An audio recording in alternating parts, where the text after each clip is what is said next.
What a match! এটাই বলতে হবে। আজকে যে ম্যাচ আমরা দেখলাম ইস্টবেঙ্গল এবং হায়দ্রাবাদের মধ্যে, বিশেষ করে সেকেন্ড হাফটাকে তো এভাবেই বোধহয় ব্যাখ্যা করতে হয়। যে ম্যাচটা আমরা দেখতে পেলাম। ফার্স্ট হাফে যেখানে ইস্টবেঙ্গলের খেলা জঘন্য থেকে জঘন্যতম হচ্ছিল। বিশেষ করে যখন আমরা গত ম্যাচে যে পারফরম্যান্স তাদের দেখেছি, তো সেই জায়গায় দাঁড়িয়ে ফার্স্ট হাফের খেলা একেবারে জঘন্য ছিল। কেমন হলো খেলা? কার খেলা ভালো লাগলো? কার খেলা জঘন্য লাগলো? কাকে দিয়ে চলবে না মনে হচ্ছে? এই সমস্ত কিছু নিয়ে আলোচনা করব আমার এই ভিডিওতে। তাই বলব ভিডিও শুরু করার আগে অতি অবশ্যই যে আপনারা ভিডিওটি লাইক করবেন, কমেন্ট করবেন, শেয়ার করবেন। চ্যানেলে নতুন হলে সাবস্ক্রাইব করে নেবেন। এবার আসা যাক ম্যাচের খবরে। হ্যাঁ, অতি অবশ্যই জানিয়ে দেব যে ইস্টবেঙ্গল এই ম্যাচটা জিতেছে ২-০ গোলেই জিতেছে। ২-০ গোলের মধ্যে ১ম গোলটা ওন গোল। যদিও রিচার্ড সেলিসের কর্নার থেকে ডেভিডের মাথা লেগে তারপরে আ মনোজ যে রয়েছে ডিফেন্ডার হায়দ্রাবাদের তার মাথা লেগে বল জালে ঢুকে যায় এবং ফার্স্ট গোল হয়। তারপরে মেসি বাউলি তিনি ইস্টবেঙ্গলের জার্সিতে তার ১ম গোলটা করে ফেললেন। তিনিই ২য় গোল করেছেন এবং সাউল ক্রেসপোর খুব সম্ভবত একটা একদম ডিফেন্সের সামনে থেকে একটা লফটেড বল ধরে নিয়ে মাঝমাঠ থেকে দৌড়ে এসে তিনি গোল করেন। তো অসাধারণ একটি গোল। মেসি বাউলি আজ গোটা দিনই কিন্তু মাঠের মধ্যে প্রচুর মুভমেন্ট করেছেন। অনেকগুলো গোল তিনি পেতেও পারতেন। যদিও ১ম গোলটা অনেক আগেই হতে পারত কিন্তু হয়নি। তার একটা শট বারে লেগে ফিরে আসে। হেডও তিনি পেয়েছিলেন যেখান থেকে গোল করতে পারতেন কিন্তু হয়নি কোনো কারণে। কিন্তু ফার্স্ট হাফ ইস্টবেঙ্গল অত্যন্ত জঘন্য খেলেছে। সেকেন্ড হাফে আ বিশেষ করে রিচার্ড সেলিসকে নামানোর পরে ইস্টবেঙ্গলের খেলা কিন্তু ঘোরে। আমার মনে হয় যে আ ব্রেকের সময় গিয়ে অস্কার বুজো এমন ভোকাল টনিক দিয়েছে যে ইস্টবেঙ্গল প্লেয়াররা তারা অনেক বেশি মোটিভেটেড হয়ে মাঠে নামতে পেরেছেন। সে কারণেই সেকেন্ড হাফে ইস্টবেঙ্গলের খেলা অনেক ভালো খুলেছে। যেটা বলব যে আজকে এই ম্যাচে কার খেলা সবচেয়ে ভালো লাগলো, কার খেলা একদমই ভালো লাগলো না। আমি বলব যে ফার্স্ট হাফে মেসি বাউলির খেলা অত্যন্ত ভালো লেগেছিল। খুবই ভালো। অনেকগুলো সুযোগ তিনি তৈরি করেছিলেন। কিন্তু এনিহাউ তিনি গোলটা পাচ্ছিলেন না। ফার্স্ট হাফে নিশু কুমার, বিষ্ণুর জায়গায় যে নিশু কুমার একেবারেই অচল সেটা কিন্তু তিনিই বুঝিয়ে দিলেন যে তিনি বিষ্ণুর জায়গা নিতে পারবেন না।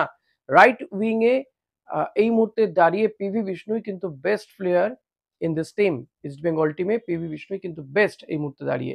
তাই তার চোটে যখন তাকে বাইরে রাখা হলো মাঠের বাইরে, তো সেই জায়গায় নিশু কুমার কিন্তু ভালো চয়েস ছিল না এবং সেটা বোঝাও যাচ্ছিল। কারণ অন্যদিন যেভাবে রাইট উইং দিয়ে আক্রমণ হয়, ইস্টবেঙ্গল যেভাবে আক্রমণ করে বিপক্ষ বক্সে, সেই আক্রমণটা হচ্ছিল না। নিশু কুমার পাচ্ছিলেন না। যদিও কয়েকটা সেন্টার নিশু কুমার ভালো রেখেছিলেন, যেখান থেকে গোল হলেও হতে পারত। কিন্তু যখনই সেকেন্ড হাফে নিশু কুমারকে তুলে নিয়ে, হেক্টর ইউএস থেকে তুলে নিয়ে প্রভাত লাকড়া এবং রিচার্ড সেলিস এই দুজন নামলেন, তখন কিন্তু ইস্টবেঙ্গলের খেলা খোলে। ফার্স্ট হাফে হায়দ্রাবাদ অনেকগুলো গোল করার সুযোগ পেয়েছে। বিশেষ করে হায়দ্রাবাদে এডমিলসন কোরিয়া তো গোল করেই ফেলছিলেন কিন্তু কোনো কারণে গোলটা হয়নি। বাকি বেশ কয়েকজন ফুটবলার হায়দ্রাবাদের নজর কেড়েছেন। ৭৮ মিনিট পর্যন্ত কার্যত ইস্টবেঙ্গলকে ৭৮ মিনিটেরও বোধহয় বেশি সময় হবে। ৮২ কি ৮৩ মিনিট পর্যন্ত বোধহয় ইস্টবেঙ্গলকে গোললেস রাখতে পেরেছিল আ এই হায়দ্রাবাদ টিমটা। ডিফেন্সও খুব ভালো। অ্যালেক্স হাজি তো অসাধারণ। তিনি আজকে ইয়েলো কার্ড দেখেছেন। আ যেমনটা লালচুং নুঙ্গা দেখেছেন আগামী ম্যাচে তিনি খেলতে পারবেন না। তো এটা কিন্তু ইস্টবেঙ্গলের জন্য আবার একটা দুঃসংবাদ। আদারওয়াইজ বলব ইস্টবেঙ্গলের খেলা সেকেন্ড হাফে ফার বেটার এবং সেকেন্ড হাফে খেলাটা বরং পাঞ্জাবের বিরুদ্ধে যে ইস্টবেঙ্গলকে দেখা গিয়েছিল, সেকেন্ড হাফে সেই ধরনের খেলা দেখা যাচ্ছিল। তো রাইট উইং সচল হওয়াতেই এটা সম্ভব হয়েছিল। তো নাওরেম মহেশ অসাধারণ ভালো প্লেয়ার। মেসি বাউলি ভালো খেলেছেন, গোলও পেয়েছেন। প্লেয়ার অফ দ্য ম্যাচ হয়েছেন তিনি। রিচার্ড সেলিস কিন্তু অনেকদিন পর লাস্ট ২-৩ ম্যাচের পরে রিচার্ড সেলিসকে নামানো হয়েছে এবং তিনি যতক্ষণ মাঠে ছিলেন তিনি কিন্তু সচল ছিলেন। ফার্স্ট গোলটা তার কর্নার থেকে কিন্তু গোল হয়েছে ইনফ্যাক্ট। তো রিচার্ড সেলিসও যথেষ্ট ভালো খেলেছেন আজকে যেটুকু তিনি খেলতে পেরেছেন। অন্তত যেভাবে নিশু কুমার যেভাবে ধারাচ্ছিলেন তার জায়গায় তো বেটার বটেই। তবে ইস্ট বেঙ্গলের ডিফেন্স নিয়ে কিন্তু অনেক কিছু বলার রয়েছে। আজকে লালচুং নোঙ্গা এবং আনোয়ার আলী তারা কিন্তু প্রচুর ভুল করছিল। ভুল পাস হচ্ছিল, টাইমিং হচ্ছিল না, বল আসতে দিচ্ছিলেন। আমি জানি না সেটা মাঠে বেশি আ মানে কাদা হয়ে গেছে বলে সেটা প্রবলেম হচ্ছিল।